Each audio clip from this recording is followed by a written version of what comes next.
You mentioned something pretty unique there, is that it's expected in your next home. The timing is perfect. Even industry stats tell us that consumers are interested in automating their shades as the next one of 5 purchases in the smart home. If there's any advice you'd give out to other founders on what to look for on how to support these customers so they become repeat customers? Yeah, great question. I think one of the unfound fears that a lot of early stage investors have is we don't want to invest in hardware company because it's a one and done. If you look at our category, specifically window shades, look around you, there's a lot of window shades out there. And it's not just residential households, it's commercial buildings. We have that benefit of volume. I guess one more facet that makes all of this work is you guys have worked on raising funds over the years. 5-6 years ago, fundraising used to be 50-60% of my time. It was such a bitch. I'm telling you, like every founder will say they hate fundraising. It's a time-consuming process that you're dealing with VCs, you're dealing with a lot of egos, you're dealing with a lot of no's, injection and whatnot. Kind of to answer your question like point blank, we discovered the idea of a community round or equity crowdfunding, and I built a team around that, and it's been autopilot. Well, I'm pretty excited to be here today, Trung. I'm with Trung, the CEO of RYSE, and it's one of I was looking at all these different terms that are out there today, and of course, everybody uses Portco, and I'm like, oh, that sounds so cool. Yeah. But it's one of our portfolio companies, so pretty excited today to be here to ask some deep dive questions with one of our founders, and maybe I'll kick it over to you, Trung, to kind of share a bit more about yourself and the business, but really excited to get the opportunity to chat today with you. Awesome. Thanks for having me, Jeff. So my name is Trung Pham. I'm the founder and CEO of a company called RYSE. We're in the smart home space, and we create these devices, these magical devices that allow you to convert your window coverings to automated ones. So think of your blinds, your shades, your curtains. We have a device for each of those type of window coverings, and our products will allow you to motorize and automate them, control from an app, set schedules, voice control, things like that. It's pretty crazy, but this market has changed so much when it goes into the home automation space. And I know we've talked a few times over the years on different podcasts, and one of them was how you kind of compared to the revolution of the Ecobee and how in-home security's changed, and how all these little segments have kind of shifted in the market to become more important to the homeowner in being able to control different facets of the home, from power to security and all the way through. And I think one thing that always stood out with you guys is that no one was really touching something that's kind of dear to everybody, which is my house heating bill keeps going up and down. The house, I can't control it.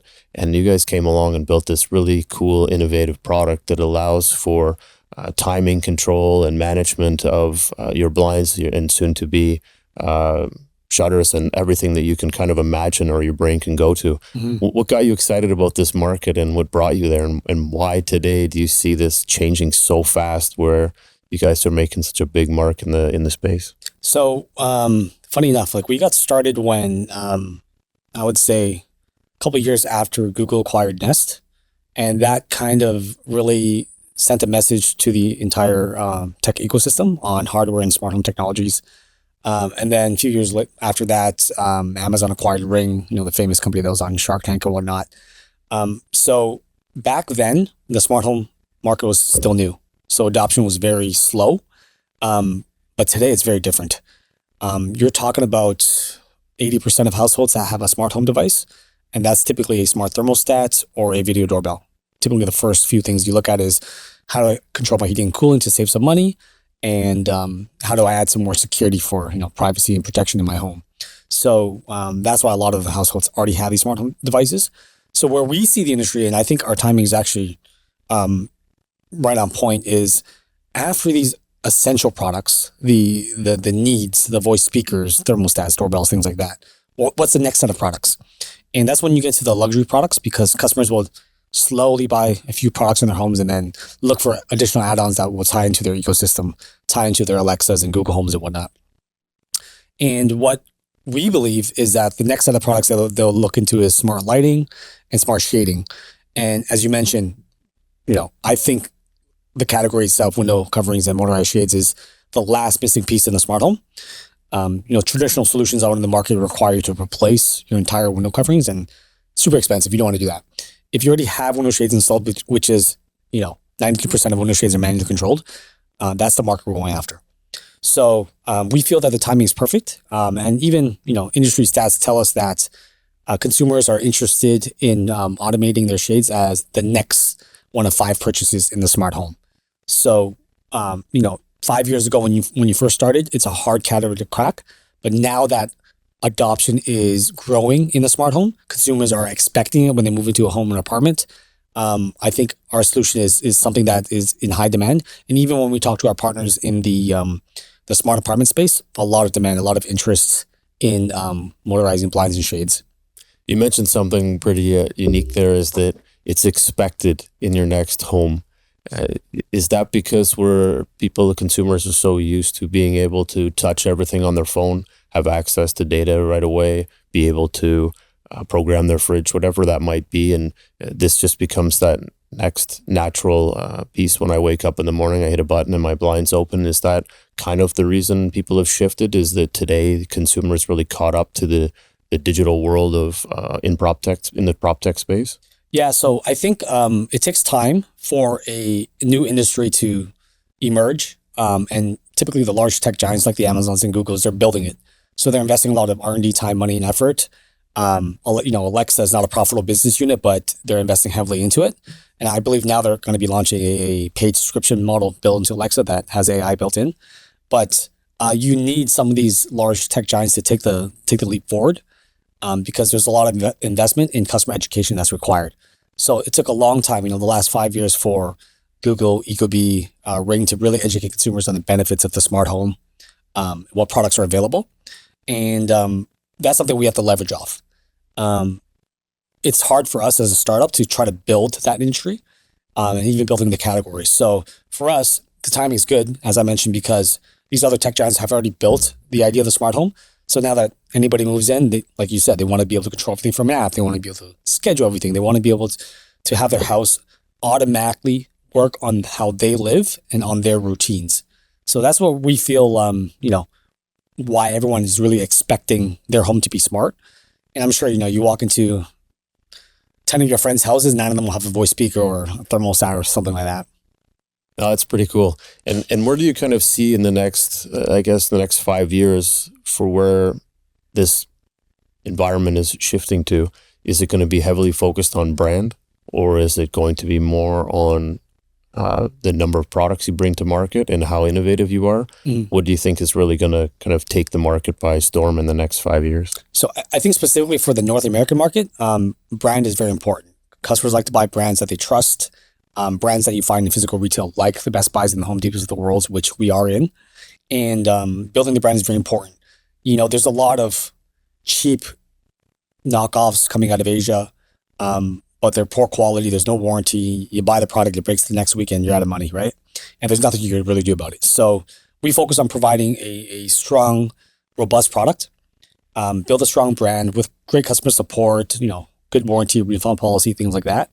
And really build a trusting brand, because at the end of the day, if our goal is to get acquired to IPO or anything like that, the investors are going to want a brand to invest in. They just don't want a product, right? But in regards to building the brand's going to have multiple products, different product lines, different products that serve different type of window coverings, as I mentioned. And that is kind of like the next direction we are going towards.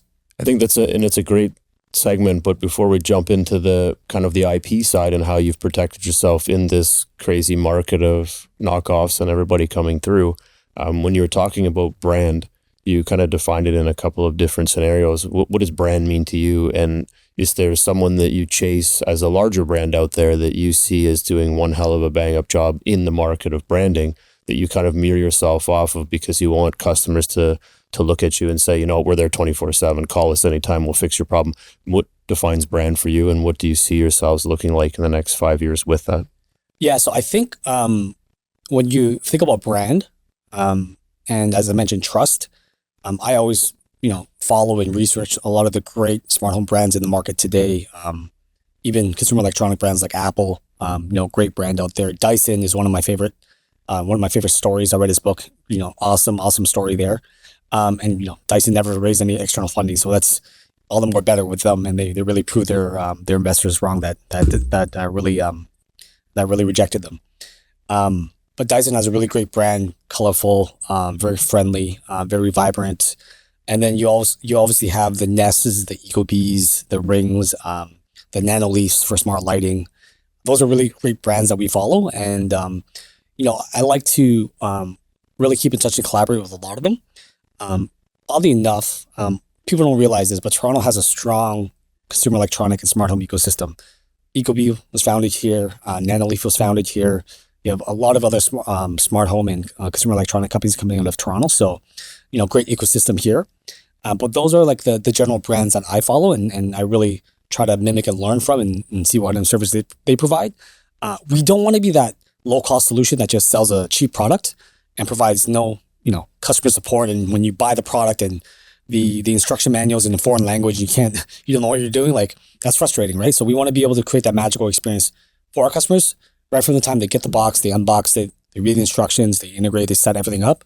And, providing that level of support, that video call is very important to us, and is a service layer that, one of the reasons why the North American brands are a little more expensive is because they're providing that service. And that's what you want to do. That service does become key when you're trying to get repeat customers. Yes. And do you find that when you came out with your first product and soon to be launching a second, third, and fourth product, when you're working on that customer service side, do you find that there's any advice you'd give out to other founders on what to look for on how to support these customers so they become repeat customers? Yeah. So great question. I think one of the unfound fears that a lot of early stage investors have is, we don't want to invest in a hardware company because it's a one and done. If you look at our category, specifically window shades, look around you, there's a lot of window shades out there. And it's not just residential households, it's commercial buildings, it's apartments, it's hotels, they're everywhere. Whereas if you think of no offense to the thermostat companies that video doorbells, but they have their specific type of real estate they could go in. Video doorbells are obviously for single family homes because that's where the entrance is. Thermostats, depending on your HVAC, they can only be installed in specific type of buildings. So maybe not commercial, maybe just residential. So we have that benefit of volume. And just like you mentioned, the customer support is very important because what we found for our business is a customer is intrigued with our product. They'll go in, they'll buy one, they'll test it. They want to make sure it works with their shades. It can lift, installation's easy. They test it, they like it, and they come back a week later and they buy another 4 or 5. Or they might buy another one too. And then a month later they buy more, and then a month later they buy more. So we've had that cadence where customers come back and buy more over time, and that's the beauty of our product. You don't have to automate all your shades at once; just do it slowly over time. And that's why one of our categories, for us, it's been very, very lucrative, where we get these repeat purchases. Customers are buying large volume, and now we're looking at different accessories with higher margins to launch into the market. That also improve the experience. Now that's great. And it all falls back to on how you service that customer and how reliable you become that allows them to feel comfortable enough to buy your product, share it with their friends, and continue that process of growing, and that builds MRR for you guys. Now, when you're looking at where this product goes or where the next product category goes inside of the home automation space, where do you start to envision that next change? Like, what do you think gets people excited? You've been able to work through the last 5 years on the blind side, and people are excited about, you're right, man, at work, I want to be able to automate my blind. Mm-hmm. I just find that it's too hot today and let's put the shades down, or maybe there's a dual shade and it puts down the darkening one first so it blocks some of the sun or whatever that might be. Where do you kind of see that next innovation for you guys? And is the category sometimes something you have to create? Like the category doesn't exist and you're going to do something totally off the wall, or do you kind of just look at what's missing in the automation space? So for us, I like to be extremely focused, and I don't like to try to create another smart home product or a product that's already in the market. When we entered this space, we invented this concept of, a motorized pulley system for window shades with a beaded chain. So that's really our focus. We don't want to be creating another doorbell or door lock or thermostat because there's already so many products like that. It's hard to penetrate that space, even if the market's big. There's so many players out there, and you're fighting over mind share and marketing dollars, and you might not get to profitability. So for us personally, I like to create products that don't already exist. Or if they exist, there's a different angle or twist to it, different approach to it, if you will.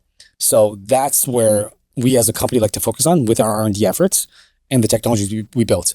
And another reason why this is important, because to me, IP is super important. And, I know we'll segue into that. But to us, IP is what's going to protect you from all these low cost offshore competitors that come into the market. And we've experienced it firsthand where we are able to control the market, control distribution because of our IP. So as a company, we really want to focus on building new technologies that aren't available in the market today and be the first in the market with those type of solutions. So does this make you a hardware company, a tech company, a software company, a data company? What kind of company does this make you guys? Because it sounds like you've really built a really strong ecosystem from top to bottom on how you're selling products. But where do you categorize yourself if you are out raising funds or you're out working with other groups? Definitely a technology company. That's a very broad definition. We obviously create hardware because we're selling physical product, but there's obviously a software layer to it. So the experience is on the software, it's on the app, the integrations with other ecosystems out there like the Google Homes, the Amazon Alexas, the Apple HomeKits, the IFTTTs, things like that. So there's obviously a software component to that. So that's why we define ourselves very much like a tech company. And I know AI is in the craze right now. There's obviously an AI element when you're deploying commercial buildings, and like you said, automated based on weather conditions, time of day, the ability to block out solar heat gain during hot sunny weather and reduce indoor cooling. So there's an element of that as well. But at the end of the day, our core, all of that relies on the core product, the core hardware itself. So without the hardware, none of that matters. We're building our tech and our IP around the technology, the mechanics, the hardware, the software, the firmware, every little thing. We have 10 issued patents in the US based on a variety of these technologies. So it's not something that is underlooked on our end.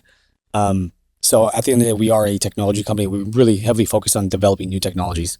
Oh, that's incredible. Before I do ask you about the IP, because it's so crucial about how you've been protecting your IP, is there one piece of data that you have that you've collected over time that just blows your mind? Is it the number of opens the blinds been used for, or is it the time of day that the blinds are utilized? Is there some piece of data that really kind of just bounced off your mind and you thought, wow, this is so cool. I never thought this would be so interesting as it is? So I think it was kind of obvious at first, but scheduling it is probably the most requested feature. And everyone's obviously scheduling it first thing in the morning to open to natural sunlight and close at night for privacy. The integrations with the voice speakers are common, but scheduling by far is the number one kind of feature request. Sunrise and sunset is what they kind of hone in on. And it is a feature set that we're developing now that relates to scheduling and timing. But those by far is the most interesting ones. In terms of opens and close, I actually haven't looked into that data like significantly, but like myself, I open it multiple times a day. It's super funny, but I have like large floor to ceiling windows and I have 6 of them. It's annoying to walk to each of them and try to close them each throughout the day. But just by asking Alexa to open and close them, it's so convenient. It's so cool. And you kind of fall in love with it after a few usages because it just makes life a lot convenient. And, we live in Toronto. A lot of the condos are floor to ceiling windows, larger than you got 5 or 10 of them. It's annoying to do it every morning, every night, and throughout the day as well as the sun moves from east to west. So I find that those are the cool aspects, the magical aspects of our tech. Now that's amazing. And I'm sure as you start to get used to the voice automation or tying it into other devices, that it becomes like your morning alarm clock or your evening shutdown. But it does seem like the automation or the simplicity of it really does make it work for you guys, or make it work for a home automation product. To now kind of switch gears and move into the IP side, and I've sat on a couple of different panels and things that you've put together on the IP, and I've been extremely intrigued, of course, over time on how you guys have built out this process. And you mentioned it multiple times that you have incumbents that come into the space, do really cheap knockoffs and try to kind of attack your product. And really, at the end of the day, a lot of companies do this, right? They try to find ways to gain upside on their competitors or to create a competition, I guess, so they can close deals and sales, even if the product is inferior or lacks 8 million pieces of quality. So when you're fighting this IP, how do you manage it how do you structure the IP in order to prevent your competitors from, one, coming at you and taking a lot of your sales? And then the second part to that is, a lot of companies wait 5-10 years, so that those other competitors grow big enough so they can go in and sue for a larger kind of cut of the revenues. Maybe you can share a little bit about what's allowed you to, what angle you're working, because it seems like there's multiple ways to work the IP side. Yes. With large organizations versus smaller and just knockoff products. So it's very interesting how IP has developed over the last 5 to 10 years, to be honest. China is always still the threat where patent rights aren't as prevalent as trademark rights. And what I mean by that is that IP encompasses a variety of type of intellectual property and copyrights, trademarks, patents, things like that. Trademarks are much easier because you're dealing with an image, like a brand, a logo, LV, Burberry, how it looks. So it's easier for foreign customs to identify the product. Patents is a lot more tricky because you're dealing with a lot of software patents or hardware patents, and they don't understand it just by looking at the product, right? But first and foremost, you definitely need trademarks to protect your name. You don't want, if you just trademark it in America, you don't want a Chinese company to use the same name and sell it in other markets. So you definitely want to be able to trademark it in the regions you're selling, as well as in China, if you're manufacturing in China.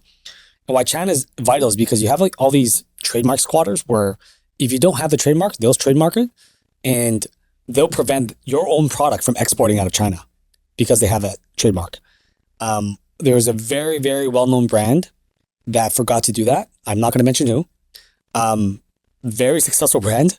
It's kind of like, how did you forget that, right? But, it took them a while to get that resolved with the Chinese courts, but they got it done. But that goes to show how a simple slip-up could prevent your own products from exporting out of China. So trademarks is the first thing you definitely need to get, and it's super cheap, super affordable to do. Patents is next. And what I've learned about patents is, if you're an avid reader like myself, you could write your own provisional patent. And a provisional patent essentially is a set of categories or a set of sections within a patent. And all you're doing is you're describing your patent.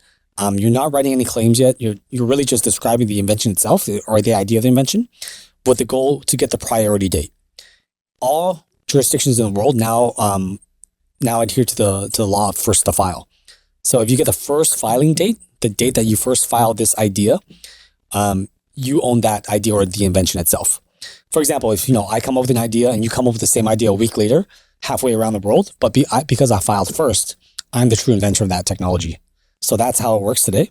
Does that matter where you filed? If it's in the U.S. or a global patent matter. filing, it's just wherever that first filing is. Yes. So so when you move from a provisional patent to a non-provisional patent, and you get prosecuted by the patent office, by prosecution I mean examination. So they're looking at your patent.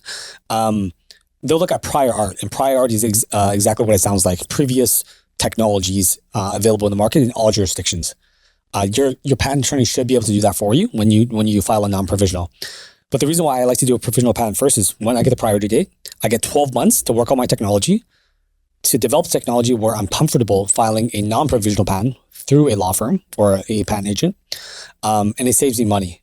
If you do a provisional patent through a patent attorney or a law firm, you're paying for that, and then you got to pay for the non-provisional. So very easy. You could ask ChatGPT to help you as well. I really encourage scrappy startups to do that.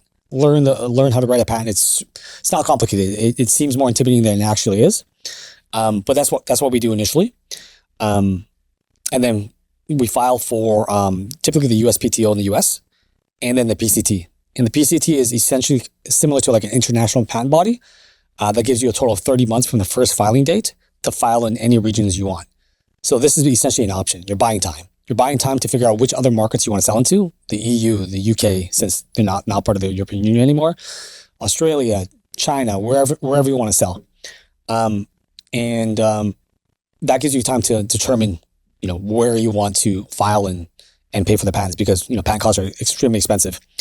One interesting development that a lot of people don't know is now Europe has something called the UP, Unitary Patent, which covers a bunch of member states. So instead of filing in each individual EU country, you file one patent, it covers a bunch of those regions. So much more cost effective. So as I mentioned, patent technologies and patent laws have been developing over the years. Now, in addition to the first patent you file, which is called the parent patent, you have the ability to file additional patents built on the original material. Continuation patents, divisional patents, continuation patent patents. These have their own kind of nuances around them, but the idea is that you could still claim the first priority date, right? Even if you're adding more claims or more subject matter or things like that. So that's what you want to do. You want to build a strong patent portfolio that protects you, because if someone tries to challenge your original patent, you have all these other patents that will cover other aspects of the technology. And that's what we've done successfully. You know, I'm not going to mention the party, but you know, we've been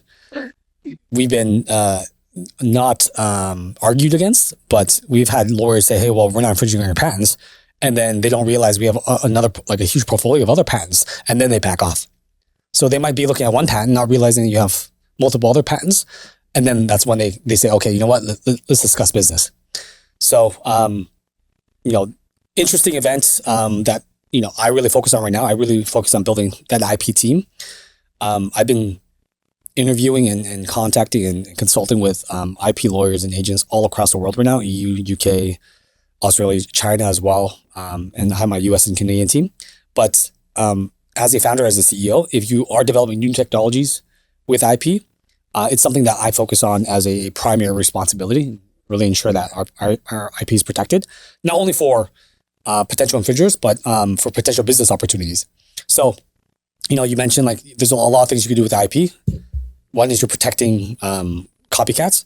Two is you have the ability to negotiate with other players that in markets that you may not want to enter today because it may require too much resources, like Europe or China or whatever. So I think having the IP there gives you that leverage to negotiate and really command, you know, who to work with and the markets and whatnot. So when you're working with these different potential competitors or people that are in the market, when you say that you can work out deals, are these that you're leasing your patent to them for 5 years at X amount, and then as their sales grow, you'll reduce it, or they pick up your products to sell in that market and they can sell their own as long as they're pushing out your products? Like, what kind of deals do you look at? And then to go back to that original question, who do you pick the fights with? So I'll tell you a very, very compelling story. First, when you have the patents, it's going to be impossible to prevent somebody from manufacturing it. Somebody could create the same product in a garage. What a patent can do is prevent the distribution of it. So if you have access to the end consumer, you own distribution, you own that revenue stream. That's how I think about it. I think about patents as a defensibility measure, right? A moat. I don't care who manufactures it, because you know, you shut down one factory in China, the brother's going to open one next door. You know what I mean? And then you got to go to court again and spend $500 million trying to shut them down. It's not going to happen. So you have to learn how to pick your battles as much as ego gets in the way. So figure out who the main distribution partners are, the companies that are selling a similar product, and license it to them. Just like you said, you don't necessarily need to have them sell your own product, your exact brand, or a private label of that brand. What you want to do is have them sell whatever copycat knockoff they have, but give you a royalty fee. And the way I think about it is a lot of brands do this, where you have a global recognized parent brand, but then you also have these more affordable, lower cost solutions with the quality not as robust at a cheaper price point for a different type of audience. So that's how I kind of think about it. Like, you have a good product, you have a better product, then you have the best product, right? The best product and the better product might be your own brand. And then the good product, the good enough product might be a third party copycat that they just license it to you, and then that gives you additional revenue stream in a market that you might not be in, with the understanding that, you know, at the end of the day, it's your technology, so you could technically control the price point. So they don't compete directly with you. It's a different type of audience. They may not be selling in your home region like Canada, the US. But to me, it's an opportunity I think every entrepreneur and founder that has strong IP should explore, because it's faster to scale. It's gonna take forever to try to launch in each individual market individually. Like, Ecobee was not in Europe, you know, Nest not in Europe. So there's a reason for that, and I think these partnerships can be very strategic and very lucrative for both parties if executed well. So that's another kind of arsenal with IP, the ability to license that out, even though it's not your own product itself, but somebody that's potentially mimicking you. And there's ways you could get them at the table. So I've shared this story with you many times before, where controlling the market is very important. And what I mean by that is controlling distribution And again, what I mean by that is controlling Amazon. Controlling Amazon, Alibaba, any kind of e-commerce website that sells that knockoff. Because of your IP, I'm not gonna say it's very easy, but there is a stronger potential to get them kicked off because you have that IP. And Amazon, recently, I believe in 2018, they launched it. It was back then it was called the Amazon Patent Neutrality Program. They rebranded it to the Apex program. And what that does is that if you have the IP and your brand is registered within the Amazon brand registry, you can file to get a bunch of copycats kicked off Amazon. And that's what I mean by controlling distribution. If you go on Amazon US, you're not going to see a knockoff of our product. If you go on Amazon France, you're going to see hundreds of them. If you go on Amazon UK, you're not going to see anything. And what happened was we were waiting for our EU patents to get issued before we went after the copycats there.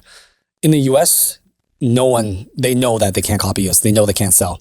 And they would get stuck with the inventory if sellers try to do that. In the UK, we recently kicked off over 100 copycats. And now like one or two might pop up and then we just kick them off. So it's really a game of whack-a-mole. That's how I think about it. Like you got to go on there every week and just kick off like copycat sellers. But they'll get the hint, they'll get the message that they can't sell in that region. And so imagine you're the only product on Amazon. That means that's all the customer could buy. But if there's 100 other products, they have so much opportunities and choices. So it does affect you directly. But by controlling distribution, by kicking off the knockoffs, you are the de facto only solution. And that's what you want to be. Agreed. And you mentioned a couple things like an extra revenue stream. Is there a point in time where it becomes 10, 20, 30% of your annual recurring revenue? I wouldn't say it would be a large part of revenue because when you're selling physical product, you're baking the entire price of that product in versus a licensing fee, which is just a set fixed amount of dollars per unit sold that they sell. But it could be a substantial percentage of the cash flow or the free cash flow that you generate after expenses. So yes, I do believe that it can be. But again, I think there's opportunities for any consumer brand to pursue that avenue, especially with a larger player that has the bankroll to fund the operation. And for us, I'm one of those founders that really, really looks at the IP and ensures that we are protected, because that's where I know where our bread and butter is going to be. Is there inside of this the IP domain, and you were saying on Amazon you're able to get rid of the competitors that are infringing? Is there kind of a time frame that you put together that says, right now there's 100 competitors on the France Amazon, or you kicked off 100 on the UK? Is there a point where you look at it and say, let's give it a year before we kick everybody off, because that means that there's high demand. And if there's high demand, that means we'll lose some sales right now, but it creates the volume. And then once everybody's gone, our brand will be the one staying at the top. So then those people that were coming back 6 months ago will be questioning, saying, wow, there's so much choice. And then in 6 months, they come back and say, I'm ready to buy. Wait, where'd everybody go? And there's just you and your brand. Is that kind of that brand / IP play? Like, do you look at it that way? That's very good insight. That's very good insight. I haven't thought about that directly, but I thought about that indirectly because that's what we did with the EU. Our EU patents were granted about a year ago, and we didn't pursue them until we were seeing how the market traction was. And then we were setting up distribution, supply chain, logistics, all in the UK and EU for the time being, testing that out. And then we went after them. So even right now on the Amazon UK site, I think there's probably, last time I checked, there was none, but one or two might not come out every week. But again, game of whack-a-mole, kick them off. But you're right. I think the idea that let somebody else try to build a market for you, build that the idea and educate consumers of what the product is before you kick them off. And like you said, if you're the only product in the market, they are forced to buy or they don't buy it at all. Yeah, and it could be a way that you do have a couple that stay on there. Your brand's got all of the 5 stars, so people are going to look at that over everybody else. People start to question and leave bad reviews for the crappy products. And since they're not licensing off you, if they're pushing it, there could be some branding opportunities or value brand where they're going to the site, they see the other competitors, they say, hey, you know what? If there's other brands out here, I must do something with this. I'm going to buy a product in 6 weeks. And then, as time and attrition goes on, you start to drop a few of those. But it might be good to keep a couple on, it looks like, because they're going to help build the market. And the market will always show that you're going to have 80% of it because you have the patents. So if you leave the other incumbents on, set some deals up with them maybe on the side in the future, but you don't kick them off for time, maybe it's 2 years, but it allows you to build that market share. It's just a interesting way of looking at how you judge your competitors on the market space, right? It's that whole good, better, best strategy that we were thinking about. So we would have our products, the premium products, and then we would license the lower end solution out to a competitor and let them sell. So we're not opposed to having competition. I think competition is healthy. It's even better when the competition has to pay you. Agreed. So that's how we think about it. Yeah, that extra revenue can't hurt anybody. For sure. Yeah. So now when you've taken all of the things that you've done with IP and you've managed your IP, is there any IP that you've kept secret to yourself, like the secret sauce, and you're like, we can't patent this because if we let that out of the bag, we know the competitors are going to layer on top of this and that might actually crush our own brand and our own image? Or have you kind of just opened everything to patents and just said, we can operate this all strictly under every patent and we're going to write 10 more in the next 6 months? For us, I think it's just about IP, public IP that's knowledgeable. We're not Coca-Cola, like we don't have a secret formula or anything like that. I think there are things around the production, the R&D that can give you a further advantage. How to produce something, how do you manufacture, like the supply chain, the partnerships. There's more value in the company as a whole. The IP is just one element. But I think I was listening to a Theragun podcast and they have over 100 patents. And just like us, Amazon, they leveraged the same program on Amazon and kicked off a bunch of copycats on Amazon. So they know what they're doing as well. And that's why I stress the importance of having strong IP, especially as a hardware company. If you're developing something new that no one else has, you got to file for patents. Otherwise, all these cheap solutions are going to come in the market and there's no point in building your company, in my opinion. So to me, that's why IP is super important. And just, if I'm an investor, that's the first thing I want to ask, like, do you have IP on this? Let me see your IP. Let me do an audit of your IP and really understand it. And in fact, good segue, we do our own IP audits. So we file for our patents, even though we do the prior art search. We might come across more prior arts that pop up that we didn't necessarily find. And we'll do our own audit where we say, okay, these are the patents we have. What's the copycat products in the market? Are they infringing? Why are they infringing? And really understand that. And some of these audits can be expensive, but we have to do it per region in Europe, UK, China. In the US, we're very comfortable. So in these other regions, that's one of my focuses as well. I do these IP audits to make sure that our IP is strong and then find out where they may be weak and then apply for more patents around that. No, that's great. And I find that, back in the day, we used to do a lot of IP around how you run your domain names and all of these other things. And there was a strategy behind how you redirected traffic, how you manage traffic, and a lot of other different components in order to drive in the revenue. It sounds like you've done the same idea and concept around IP and utilizing that to benefit the growth of the company, protecting the company.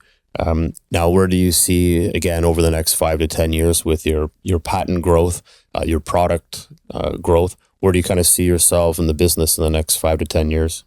So, as a company, we're one category within the smart home. So we recognize that we're not trying to be kings of the category or kings of the smart home industry itself, but we want to be kings of the category. So we want to be that one brand people think of when they think of smart blinds and shades, just like how Kleenex is to the tissue or, Dyson is to the vacuum or anything like that. We want to be that one premium brand people think of. And to get there, obviously you have to create new technologies. You have to have a strong IP portfolio, but in the next 5 years, we do want to eventually find a home with another player. I always get questions from my investors like, hey, like, does an IPO make sense? I think personally, an acquisition makes more sense.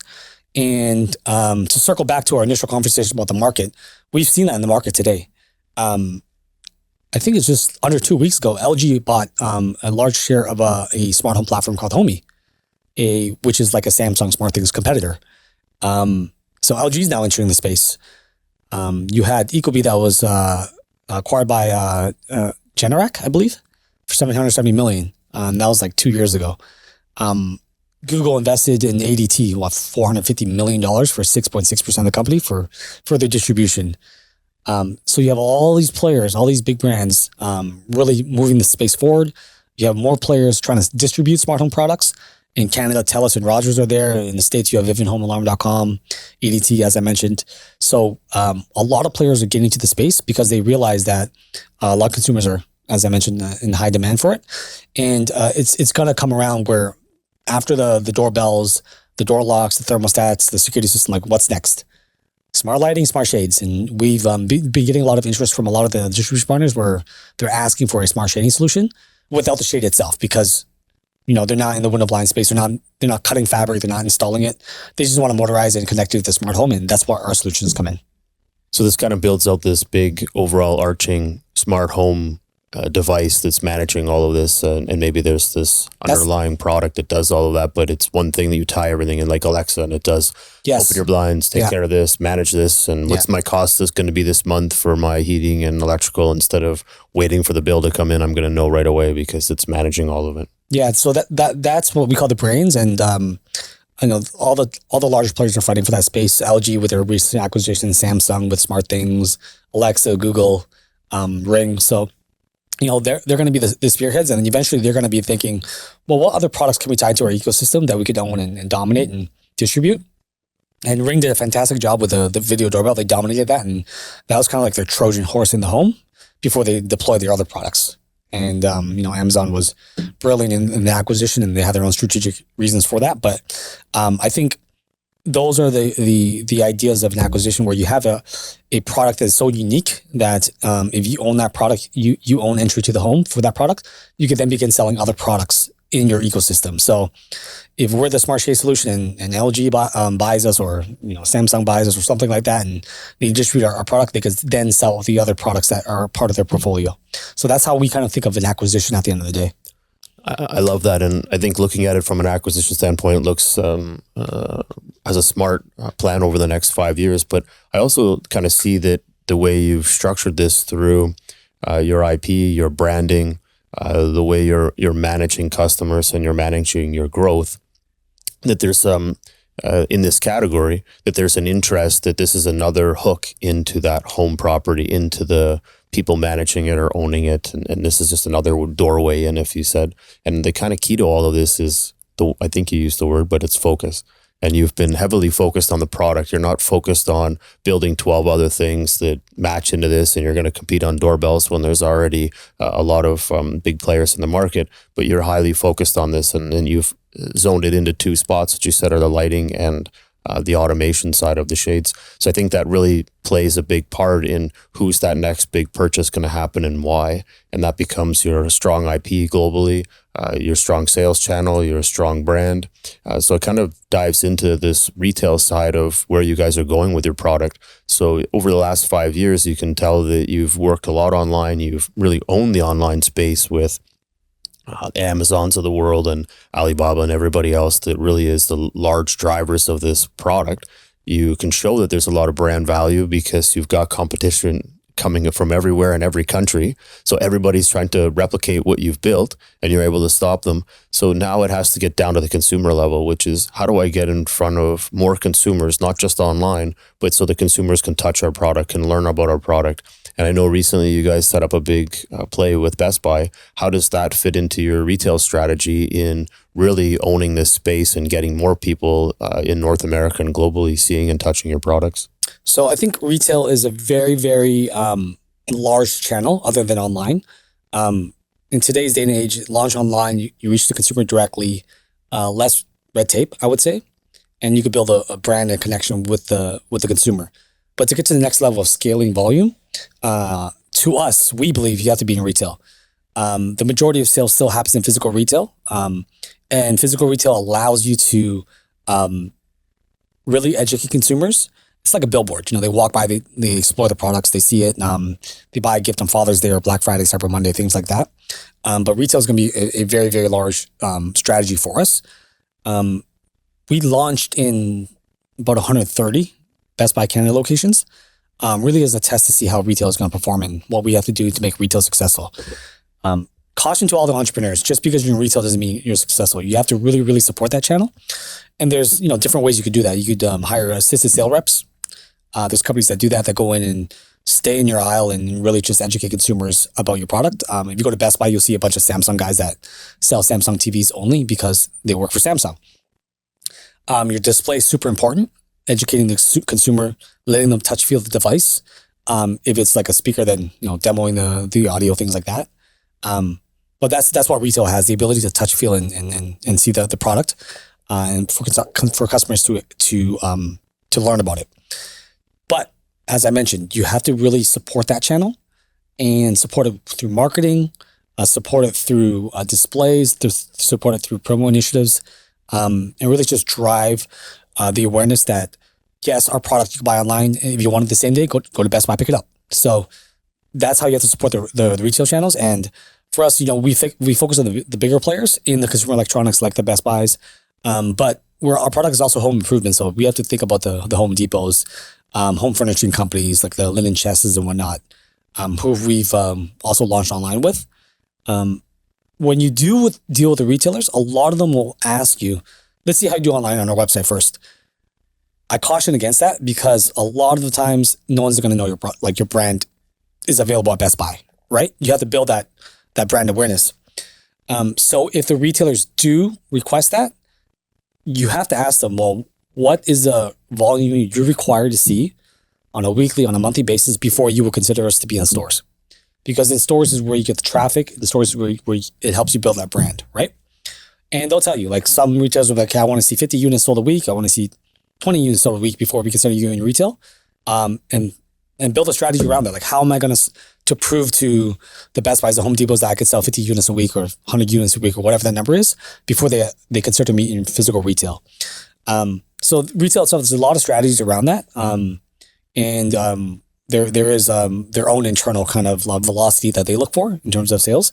So very, very cautious strategy, I would say. Just because you get in retail doesn't mean it's going to be the hockey curve stick that you see. You still have to build that brand. So it sounds like when you're looking at this strategy of going into retail stores, it's you're not, as a startup, you might not get into all the big brands first, but your goal is to build some KPIs and Yes. figure out what location will give you the best KPIs, because that'll probably leverage that to go into the Best Buys of the world. So they're going to have more interest to carry your product if, Bob and Judy's home and repair store is selling quite a few of them in store. That'll generate the volume to get into Best Buy and everywhere else. So you can use other proof points to get you through there. Yeah. So I think building a pilot strategy is very important, and something we've learned over time. I think again, you may not get into all the retailers. They may pilot you in a few stores. We're looking at concepts where we can say, well, listen, we don't want your shelf space. We have this custom display that will just drop in. It holds a couple of units. Let's see how it does in a week in the store. And then that could be a proof of concept where, Home Depot has over thousands of stores. Put this in 10 stores, see how it does. So low risk for the retailers, low risk for us. So think of strategies that you could test at the retailers where, again, low risk, low investment on both parties to prove demand. And, they'll know the data on which stores sell the most of, light bulbs or thermostats or XYZ, and what kind of region has these type of window shades or these type of window blinds where the product might fit better. So, work with the retailers, try to find the champion inside there. Another kind of advice I'd give is, if you can, visit them in their head office. A live pitch, an in-person meeting is a lot more impactful than a Zoom call. No offense, but I always like that in-person interaction. So you could go over questions that might pop up, do a live demo, things like that. So the retail strategy is definitely very interesting, very important, but you have to be very careful to execute well and then come up with a very strong game plan. Just don't pitch the product and say, hey, this is a great product for Best Buy. Pitch them on the product and what you're going to do to support the sales in that channel.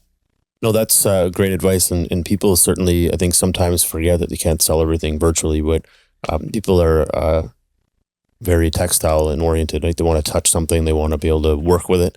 And if you can show them that in a live demo, they're going to be that much more excited. And even if you can set it up in their office without them knowing, so when you go in there, you can have the whole meeting room open and closed blinds. I'm sure you would knock their socks off with your technology before the meeting even started. Yeah. So now you've kind of gone through this retail experience. You've got some learning from it. Is there a direction now that you take from this to say, you know what, it's got to be in our strategy over the next 5 years, it has to be 50% of our sales? Is that something that's even possible? I know today, post COVID, they said home delivery and online buying has dropped significantly from that time period. Yeah. Maybe it's 2 points higher than it was before COVID. So it wasn't really this everybody wants to shop online and nobody wants to be able to go into a store and see anybody and talk to anybody anymore. That's kind of false. So you're getting a large change back to people want to shop. People want to walk around and engage with people. Are you seeing a shift into that space where it's becoming part of your planogram and your planning, is that you really want to make sure that it's 50% of your sales going forward? And is that possible? Yeah, I do think it's possible. I think retail is definitely going to be one of those important channels, whether it's big box or these boutique furniture stores or anything like that. Other than the consumer electronic stores or the DIY home renovation stores, we think retailers like home furnishings is great because we sell, obviously, the smart curtain that's launching soon. So anywhere they sell curtains would be a potential channel and channel partner for us. But I do think in the long run, as we scale over the next few years, we will invest heavily into retail. And we do believe that there's a path where retail is the number one primary channel for us. I love it. When you mentioned Home Depot, I was excited. I feel like myself and Home Depot and Rona / their name change, Lowe's. Yeah. That they're pretty big players in North America, and I think a lot of people go in there to look for innovation, to figure out maybe I can try this on one. I'm installing X, so I think especially the home renovations. That's what they're looking for, like different products that they can fit in the home. But I think more important, especially for consumer electronics and gift giving with our product, Father's Day is big, Black Friday, Cyber Monday, and sometimes people, and like holidays, Christmas, people are just roaming around looking for gifts because everyone already has a smart speaker. You can't get another person another smart speaker. What's next? They already have a smart thermostat. They already have a smart doorbell. What's next? Smart shades, smart lighting. So that's why we feel that, circle back to the first conversation we had today. Timing's perfect. Timing's good because the market has already adopted all these other products. What's next? I love that. The innovation's finally catching up. The consumers are catching up to the innovation, and Yes. Your brand is kind of driving that. So kind of to move forward in the process of everything you guys have been working on, I guess one more facet that makes all of this work is you guys have worked on raising funds over the years. And I found that you guys came up with some unique ways to engage with retail investors and angels and all of the communities above as you've been scaling your business.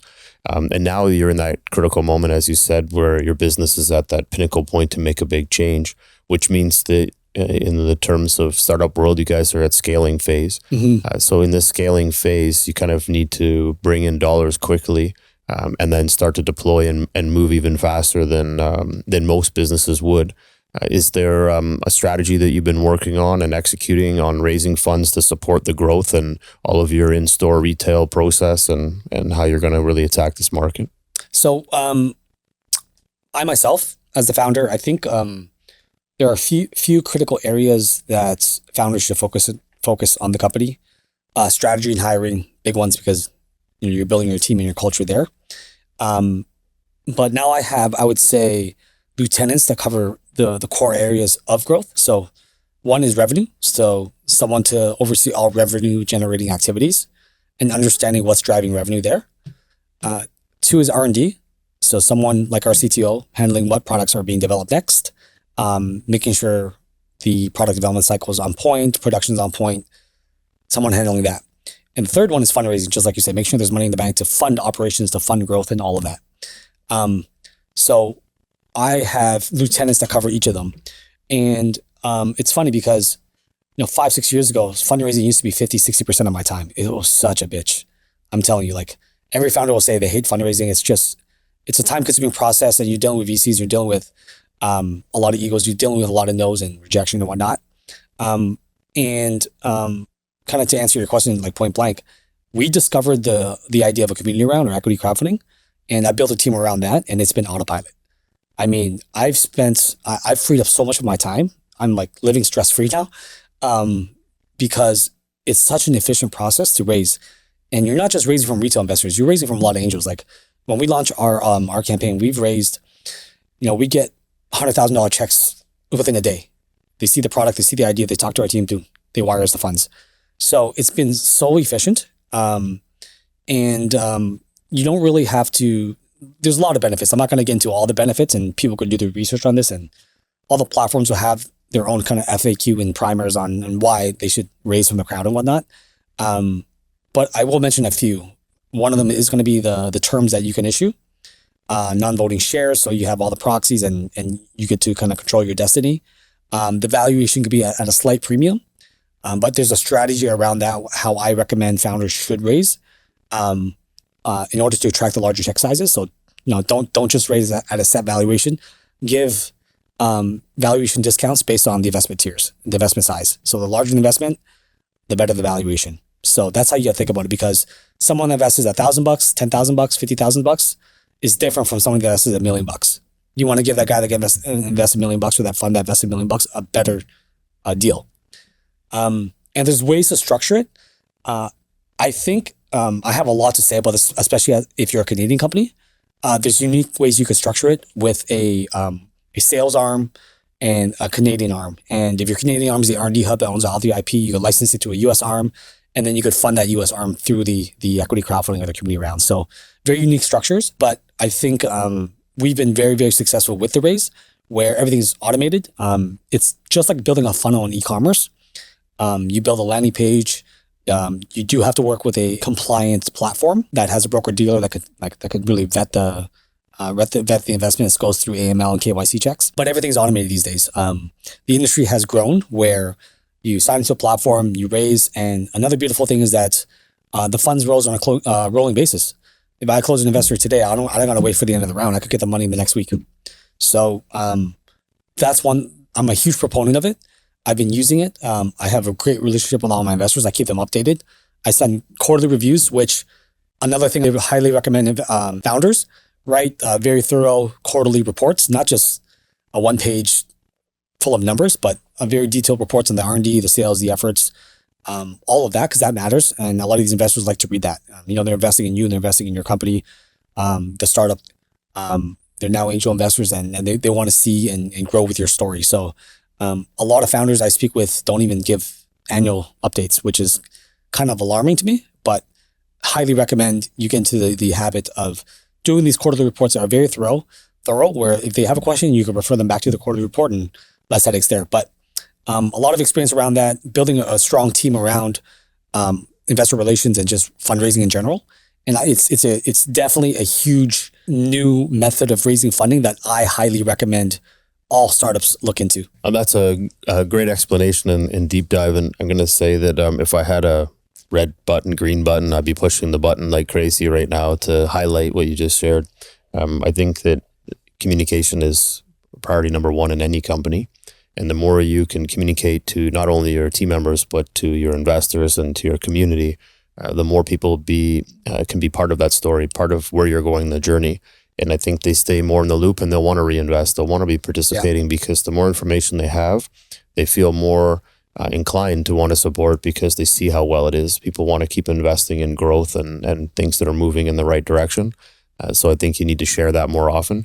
And people also want to help when things are tough. So that monthly or quarterly updates is, even if it's a templated 2-pager, just keep filling it out and updating it. Shift it around as you get more comfortable, but communication is paramount.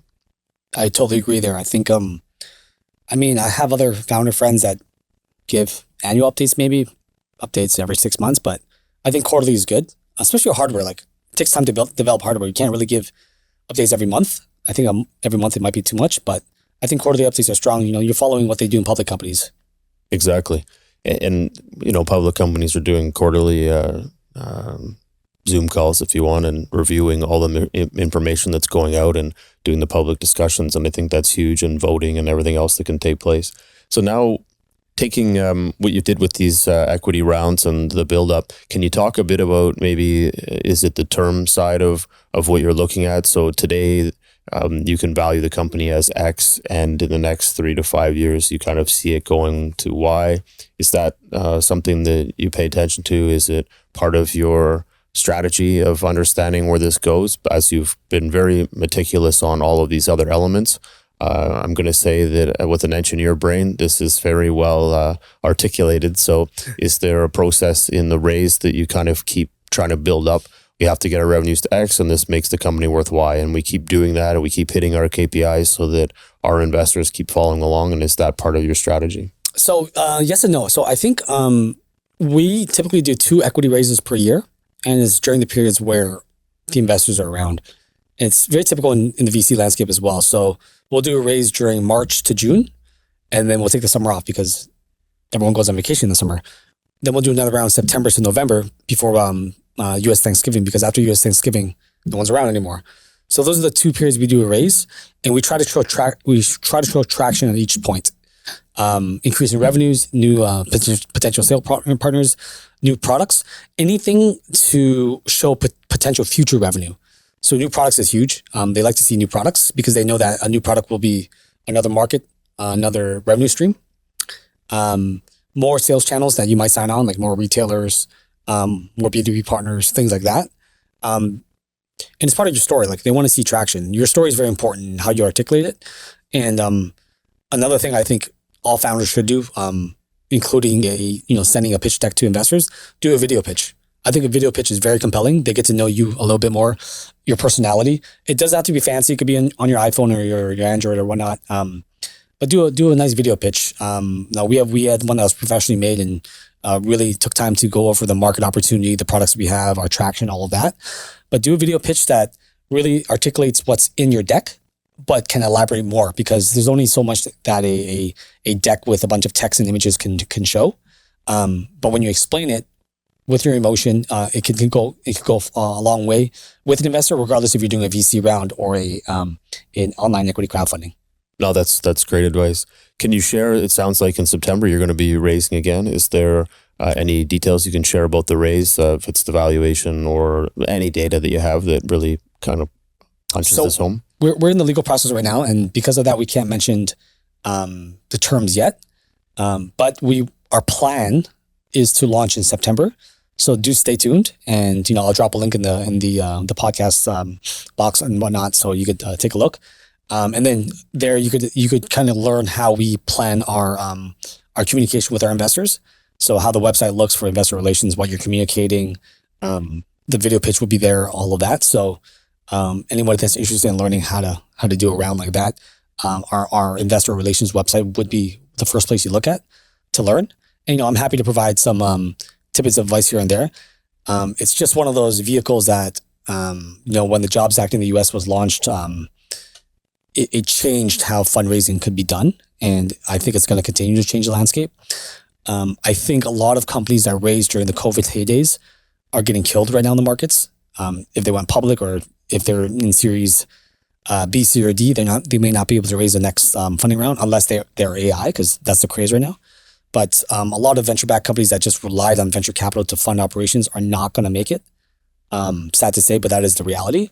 But if you're revenue generating, you're selling a physical product, CPG company, hardware company like us, you have cash flow, you can prove it, and there's a path to profitability, I think this is a great vehicle. Oh, that's great. And you kind of just hit the last question I wanted to ask, which was how important is cash flow or getting to profitability for investors? How important is that? And it sounds like it's certainly important, as you just mentioned. 100%. Where you're getting to. I think, there's something, I take this from textbooks, but if you look at the J curve, there's a period of time when you're investing a lot in R&D, and obviously you're going to be burning through cash, but eventually they want to see profitability. They want to see free cash flow.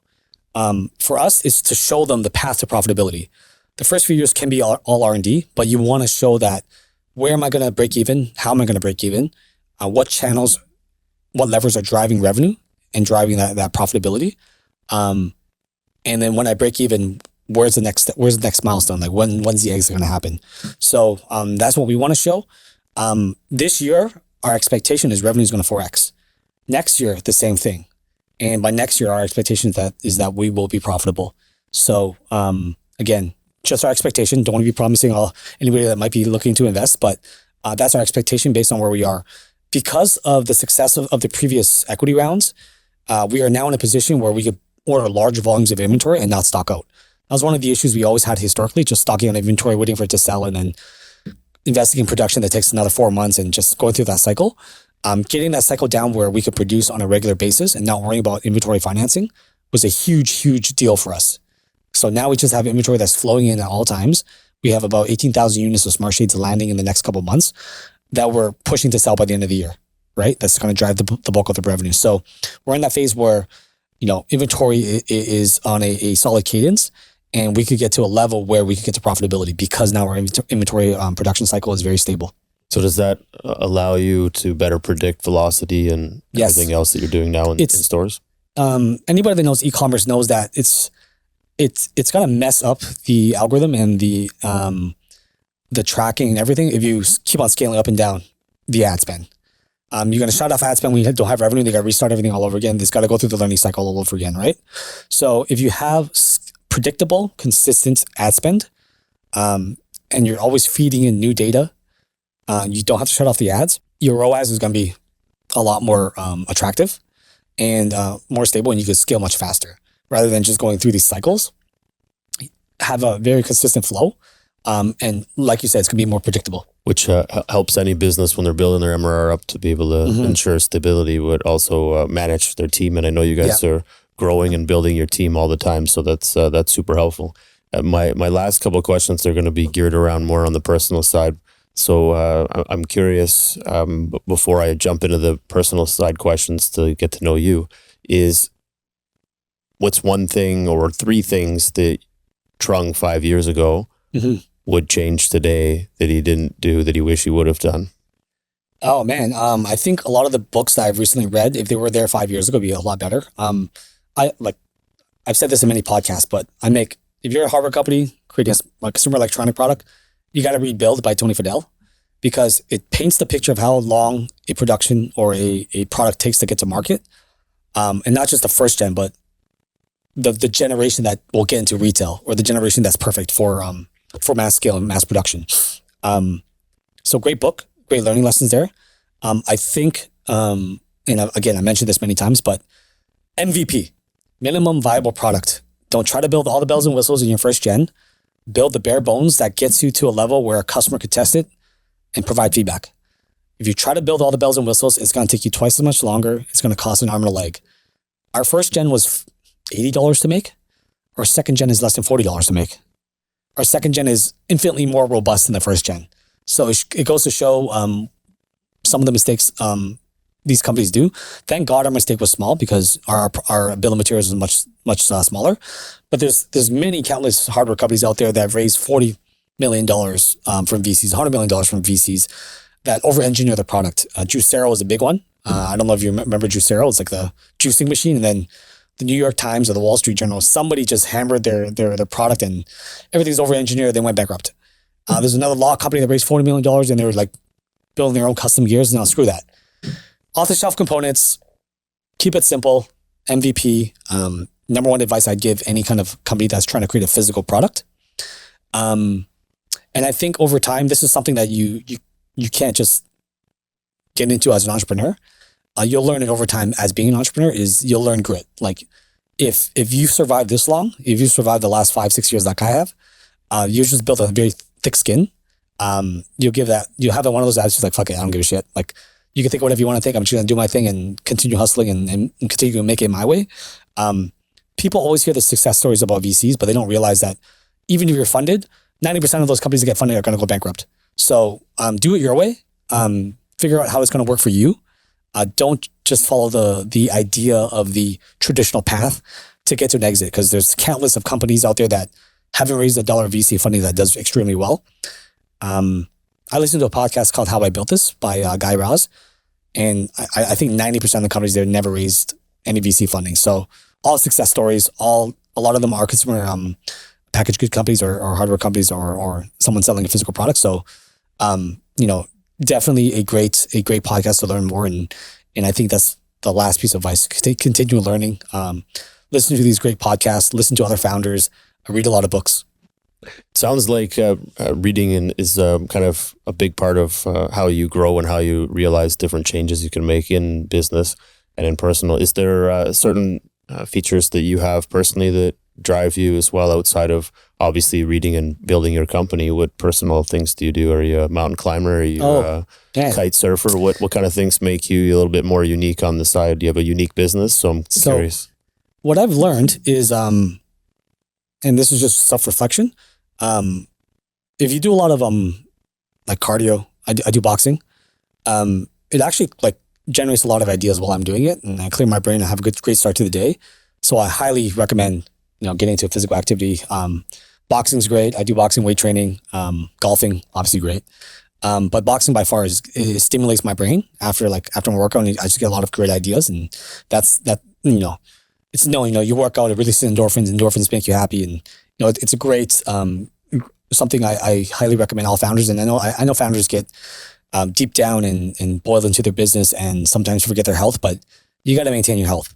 So the gym's good. I started taking up a lot of cooking when learning on YouTube, so cooking for myself. And I'm going to be doing some startup coaching as well. So specifically for other startups in my space, hardware or CPG, where I could support them on either production related issues or crowdfunding related issues. That's great. Those are some great tidbits on how to get your mind out of what you're doing every day and help you create some new ideas or drive into that. Is there, I guess, a movie? If there was a movie, which is your favorite movie and what character would you play? Tough. There's a lot of I have a list of my top 5. I'll give you my list of top movies, and I'll give you my list of movies that I think are very that every founder should watch. But The Dark Knight, love it. The Godfather, love it. Casablanca. I don't know if anybody's watched that my age, but it's black and white, but love that movie. And then the following ones would be Gladiator, A Few Good Men, and Lincoln Lawyer. Those are the movies I really enjoy watching. When it comes to the business movies, I think every founder should watch Joy. Have you seen it?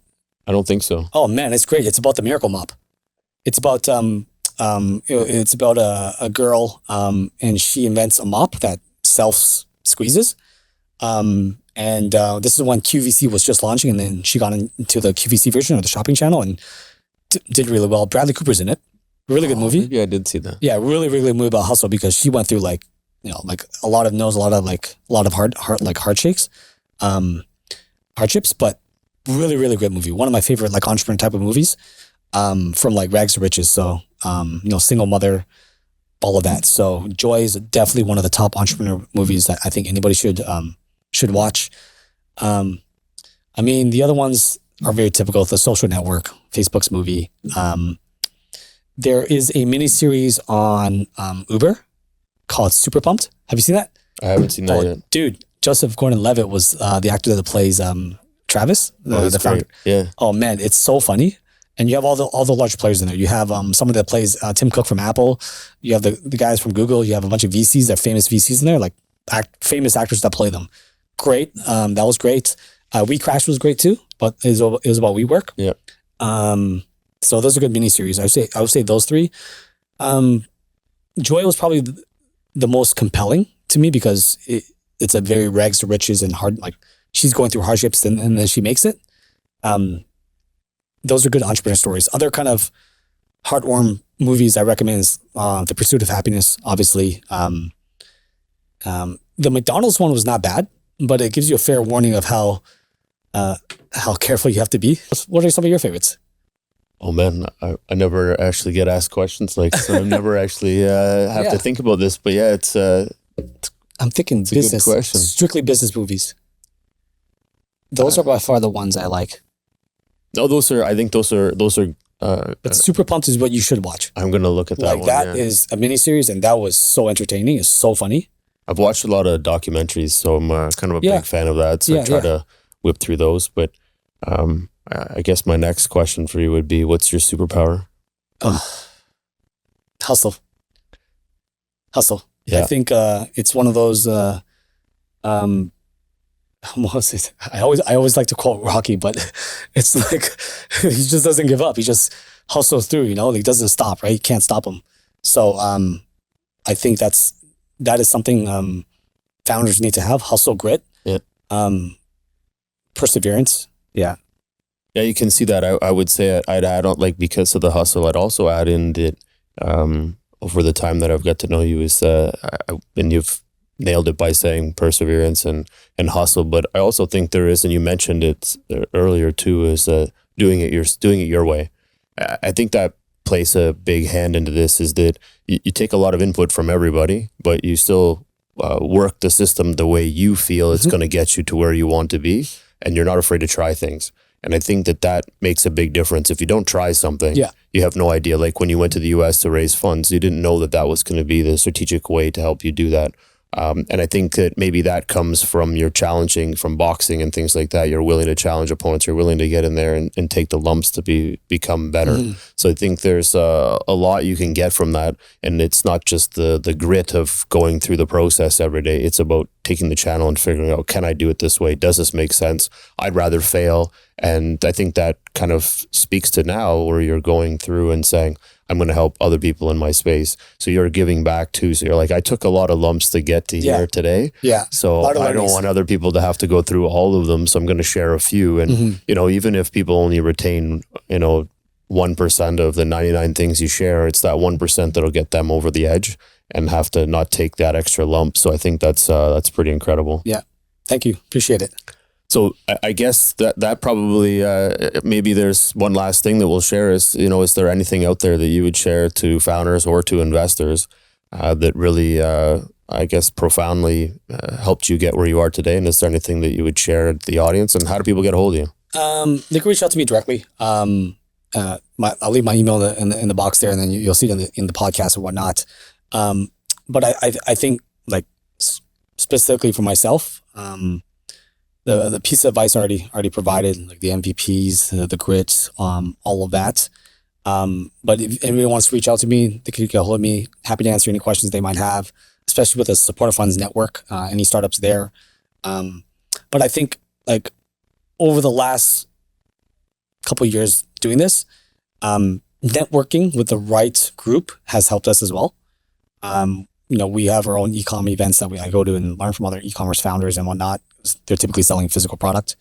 And reading, always keeping up to date with the books, reading on how Elon did it, how Steve Jobs did it, how Howard Schwartz did it.